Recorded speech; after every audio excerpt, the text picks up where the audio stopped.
Hello at welcome po ulit mga kaibigan sa You Shall Know the Truth. Ito naman po si Erwin Silva, ang inyong likod at meron naman po tayong mga kaibigan na bigyang pansin at tuunin na bidyong ito mga kaibigan na puro naman kasinungalingan yung sinasabi niya tungkol sa Word of God. At para po maintindihan natin mga kaibigan, no? Malaman po natin kung ano ang ibig natin sabihin. Tingnan po natin itong bidyong ito at ating pong bigyan ng pansin at ating pong pag-aralin kung totoo nga ba ang sinasabi niya ito.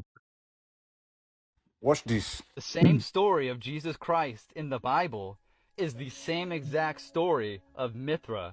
They were both born a virgin. They were both born on December 25th. They were both considered the star in the east, and they both had 12 disciples. They both performed miracles. They were both dead for 3 days and then was resurrected. The churches practiced baptism. The churches both practiced communion. And then the amazing Christmas story that they both have also has another amazing similarity. The 3 wise men that they were both visited by were all magi. Same story. And they both bear the same 3 gifts: gold, frankincense, and myrrh. Then guys, don't worry, there is 15 other previous religions that have all copy and pasted the same exact blueprints for their religion. This is just the latest edition, and you're trying to tell me that this latest edition of the same story is the truth, and all the other ones that were told before it were wrong? Man, you guys got to take yourself out. I understand that it's hard for a Christian to come to these conclusions because I was there. I was a Southern Baptist for 20 years, and I'm talking hardcore Bible study, Sunday morning service, Sunday night service, Wednesday service, Bible studies. We went out soul searching. I was out in the streets, 10 toes down, door knocking on random people's doors in the Florida heat. Hello, sir. Have you met our Lord and Savior, Jesus Christ? Well, would you like to meet him today? Well, if you'd say a little prayer with me, I can make that happen for you, and we can give you eternal life in heaven, and you won't have to worry about eternal damnation in hell. Man, this fear shit is bull. Religion should not be based on fear. You should not have to base your religion and your religious beliefs upon a fear of going to a melting place, to a fiery furnace that you're going to melt in for eternity. That's some bull. Fear-based lies that a slave owner would tell you so that you don't act up. So, sabi daw niya mga kaibigan, no, yung Gospel daw of Jesus was a copy of the ancient myth, no, kagaya ni Mithra, Tammuz, at sino pa yung ibang mga Diyos, goddess, and gods na yan, no? At sabi na siya daw ay isang former Baptist na kumakatok sa mga pintuan ng mga tao at nagbibigay ng story about Jesus, no? So, ito nga mga kaibigan, isa na namang paniniwalang mali. Hindi ba siya nag-research muna bago niya 'to ginawa o bago siya lumabas sa kanyang paniniwala? Hindi niya muna kinonfirm kung ano talaga yung totoo about the story of Mithra and about the gospel of Jesus.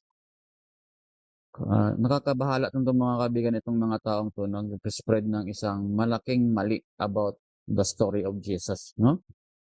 Maling-mali talaga yung sinasabi niya mga kaibigan. At hindi niya muna 'to ni-research kung totoo nga ba yung story ni Mithra at saka yung story ni Tammuz at sino pang mga goddess at saka gods na yan, no?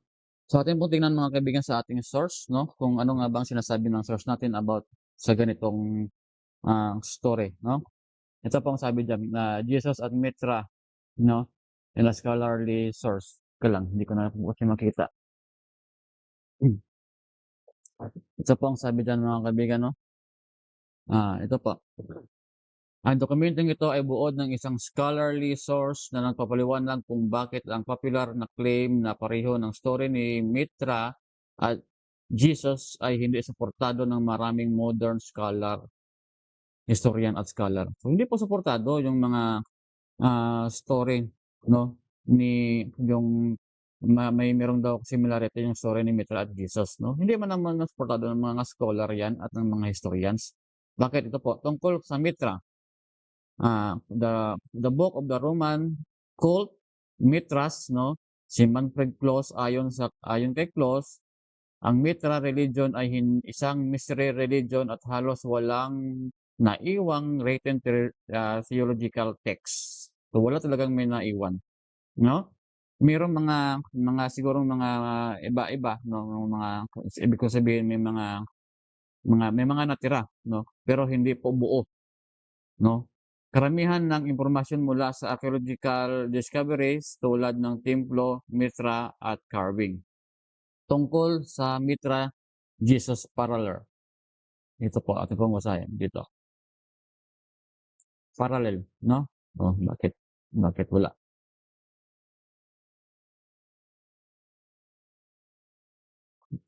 Ito. Tungkol sa Mitra Jesus Parallels, no? The book Did Jesus Exist? Ito, meron akong book nito, no, mga kaibigan. Bartley Ehrman, ipinaliwanag ni Ehrman na ang mga claim ng mga Mitra na si Mitra ay may virgin birth, 12 disciple, yung sabi niya, may 12 disciple, no, they are born in virgin, kaya perform miracle daw, sabi dun sa video. At saka si Mitra daw ay namatay, was crucified, and in 3 days na resurrect, no? Ay hindi suportado ng anumang sinaunang source. Walang sinaunang source ni Mitra. Tapos nilagay pa nga doon na yan na parang ilang taon daw yun. Tingnan po natin yung video yun. Ilang taon nga ba yun? Okay. Ito. Ilang taon nga ba yun? Sandali lang ha. Yun. 3,200 years ago. Wala. Sabi dito sa source wala nga eh. Oh, walang sinaunang source, no? So, sabi daw niya si Mitra daw at saka si Jesus pareho daw yung date birth, December 25. Hindi na nga. Yun yung yung mali niya. Kasi yung Bible, wala pong nakasulat na si Jesus Christ was December 25 pinanganak. So, sabi dito, reference, encyclopedia, no? Encyclopedia Britannica entry on Mitraism. Inilarawan dito na si Mitra ay madalas pinapakita na lumalabas mula sa bato at pangunahing simbolo ng kulto ay ang toroctony o torotony, no? Pagpatay sa toro. Walang malinaw na narrative life story tulad ng gospel tungkol kay Jesus. Wala siyang story talaga about Jesus, no? Mula po pagkapanganak ni Jesucristo, na-baptize, nag-preach, heal, died, and resurrect. No? Ito rin pa mga kaibigan, tingnan po natin na yung kwento. Bakit na sinabi na si Mitra was crucified sa mga source nila? Si Thomas daw na crucified. Wala pa namang crucifixion noon na death sentence. Yung crucifixion na nga kaibigan, lumabas lang po yon nung time na po ng Roman Empire. Kahit po noong time ng BC, wala pa po noon ng crucifixion at death sentence. Bakit nila sasabihin na si Mitra at saka si Thomas, kagaya din ni Kristo na namatay yung crucifixion? Wala nga nung crucifixion noon.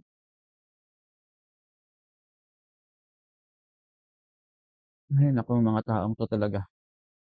Okay, research tungkol sa Roman Mitraism. Kasi si Mitra po mga kaibigan, he is not a god of the Rome. Adopted lang po to ng Roman Empire. He is actually the god of Persia. Historian Roger Beck ipinapakita ng kanyang research na ang Mitraism ay nakatuon sa ritual, practice at symbolism, hindi sa isang biography o life story ng Diyos. Ibig sabihin mga kaibigan, yung Mitraism po ay yan po ay isang tinatawag natin na pattern on how to do a ritual. Wala pong biography kagaya ni Jesucristo. Yung mga taong mga kasinungalingan, hindi muna nag-research bago nagsasalita. Ito, modern media nagpalaganap ng claims. Ito nakita ko rin po ito sa YouTube. Tingnan niyo po sa YouTube itong komentaring ito.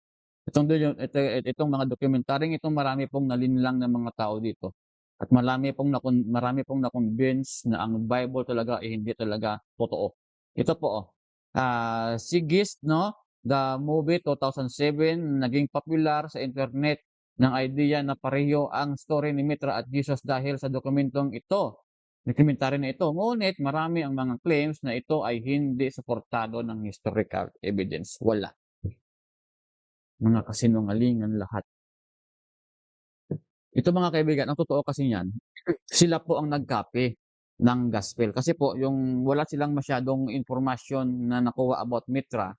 So yung ginawa nila mga kaibigan, kumuha po sila ng mga story doon sa gospel at inilagay po nila sa story of Mithra. No? At yung nabuo na nila yung story ni Mithra, which is ninakaw nila sa story of the gospel of Jesus, dineclare nila mga kaibigan na ito yung totoo. At yung Bible was the copy of this ancient mythology. Napakalakas ng loob nilang sabihin mga kaibigan, na sila na nga yung nagnakaw ng story of the four gospel, inilagay sa Mithra, tapos sila pa yung magde-declare na ito yung totoo at copy lang yung gospel of Jesus Christ. Anong kasing mga tao to? Grabing mga kalaspastangan ng pinasasabi.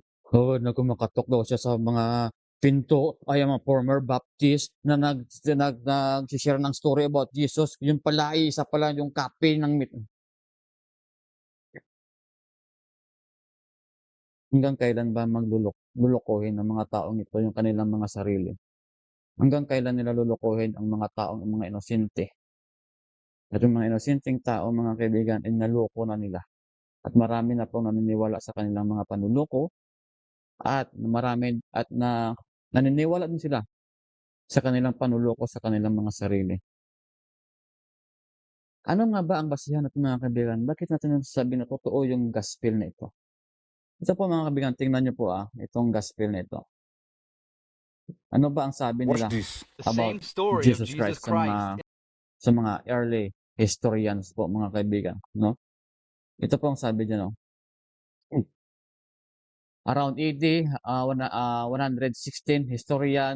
Roman historian Tacitus wrote in his Annals 1514, 44. Ito po mga kaibigan sabi niya, that Christos, the former Christianity, was executed by Procurator Pontius Pilate during Tiberius' reign.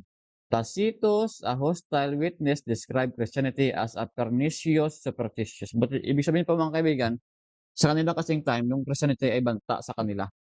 Kasi po marami na pong mga Christian doon na dumadami na talaga yung mga convert Christian, no? That spread from Judea to Rome, providing a crucial non-Christian confirmation, Jesus crucifixion. No, ito po yung source, no? Na si Tacitus talaga ay isang witness. Ito po, tingnan niyo po mga kaibigan, ano po yung sinasabi ng research about this, no? About dito. Key detail from Tacitus account. The context, no? The account found in the annals which documents the history of the Roman Empire from AD 14 to 68, no? The account, Tacitus writes that Nero falsely accused Christian. Yun, nagpapanig pa nga yung itong Tacitus na ito eh. Ito po, hindi po siya Christian, pero pumanig po siya sa Christian na yung responsible nung pagkasunog doon sa Rome was Emperor Nero. At ito po ay ibinintang lang po nila sa mga Christians of starting the Great Fire in Rome in AD 64 to stop rumors of himself was responsible para po masabi nila na inosente po si Emperor Nero sa pagsunog na yon.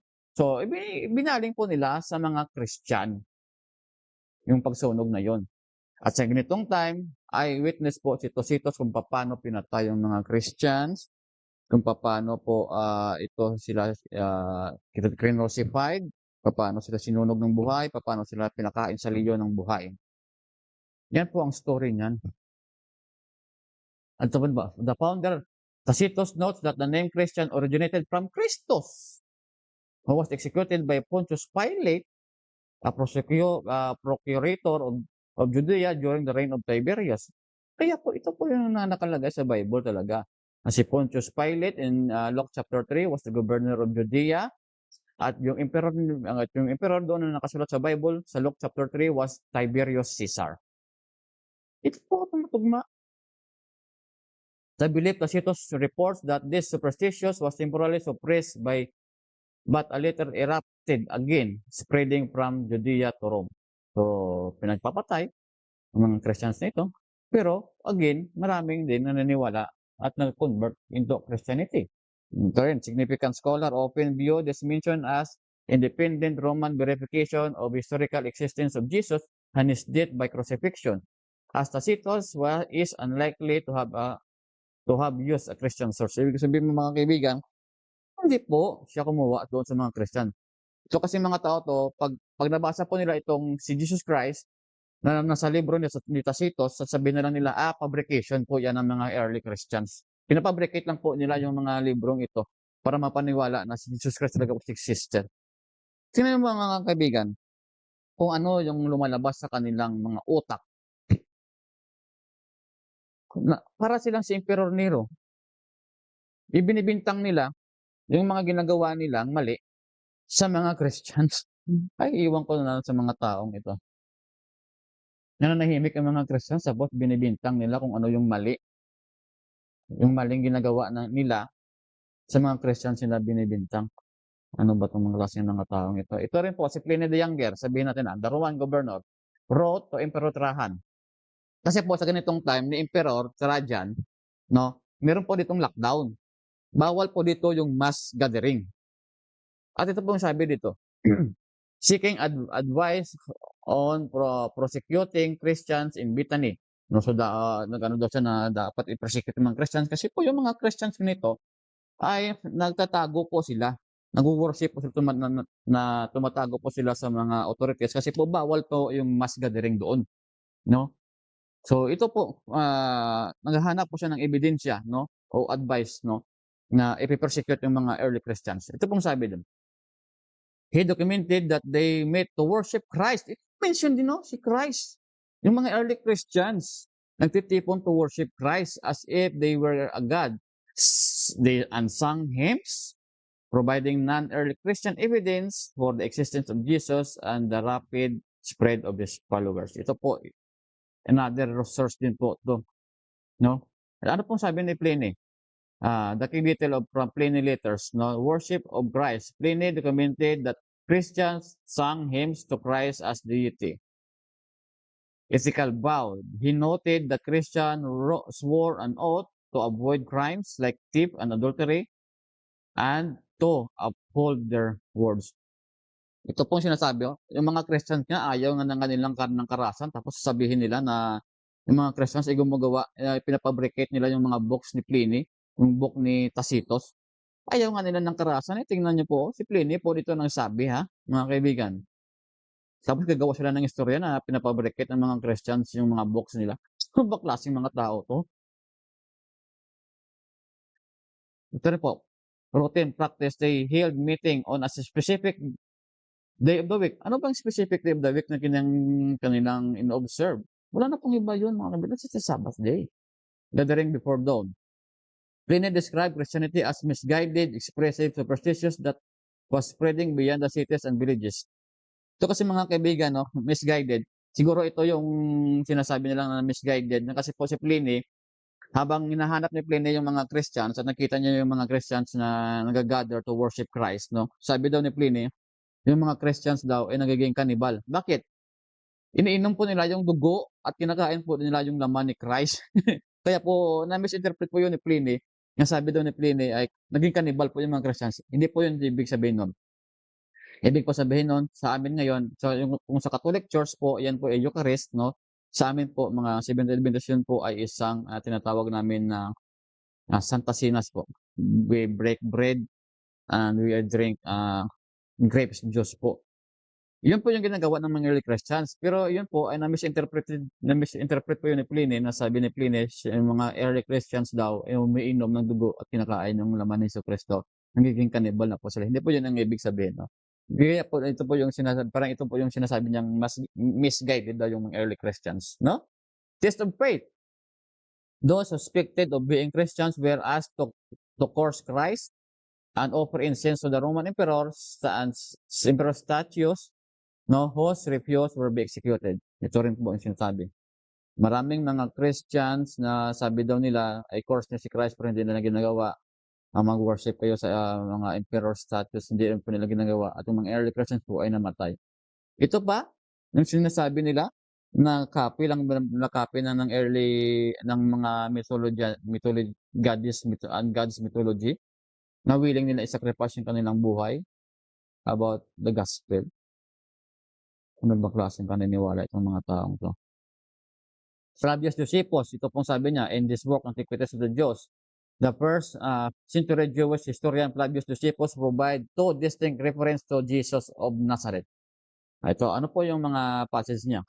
This passage among the most significant non-Christian source for the existence of Jesus and life of Jesus. Ito po sa historian. Si Flavius Josephus po isa pong Jews, pero po meron po siyang connection doon sa Roman Emperor.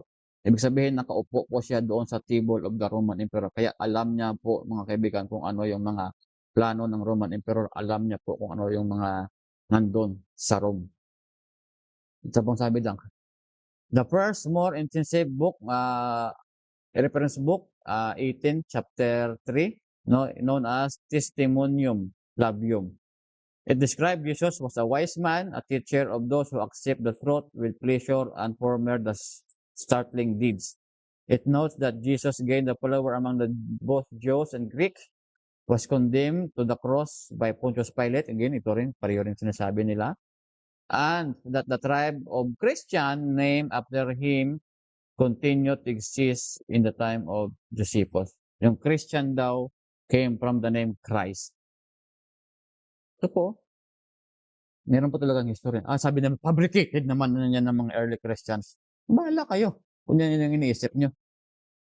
Sabi daw nga ni Pliny, ayaw nila ng kaharasan, tapos sabihin na, ginagawa pa nilang fabricate. Ginagawa pa nila mga sinungaling yung mga Christians, ito yung mga early Christians na ito. Pinapatay nga yung mga early Christians, paano? Nagtatago nga sila kasi pinapatay, tapos meron pa silang time to fabricate the books of the early historians.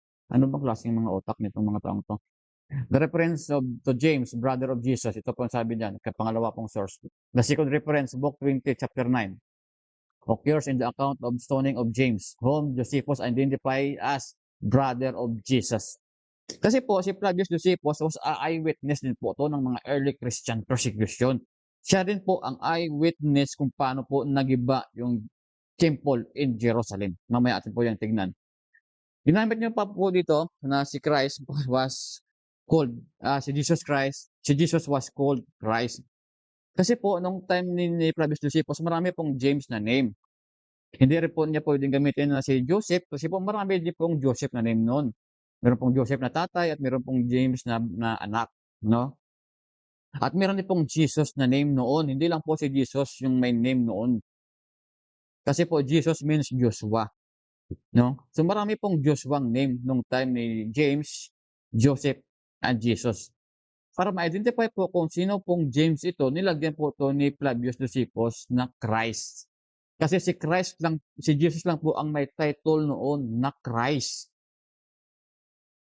Ito po, exist po talaga. Eyewitness po si Flavius Josephus kung paano pinatay si James. At para ma-identify kung sinong James to, so sinabi niya, the brother of Jesus, at nilagyan niya na ng Christ. To identify fully kung sino talagang James ito. Ito po, may reference po talaga sa history that Christ exists. That Christ was not a copy of the ancient mythology. Yung mythology pa nga yung nag-copy sa story of Christ. Bumaba na po tayo mga kaibigan, pero be patient po para po ating mapaliwanagan po ito talaga lahat kung ano talaga yung totoo at saka ang mga kasinungalingan ng mga taong ito ay ma-expose talaga. Ito po sabi dyan, sa Book of Matthew, ito po yung Book of Matthew. It is clear that the Gospel was written at a relatively early date prior to the destruction of the temple in AD 70. Some scholars have proposed as the date early as 50 AD po ito.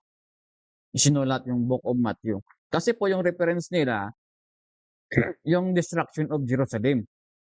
Kasi po hindi pa po nangyari yung destruction of Jerusalem in 70 AD, nakalagay na po diyan sa mga gospel na yun yung kapalaran ng Temple of Jerusalem.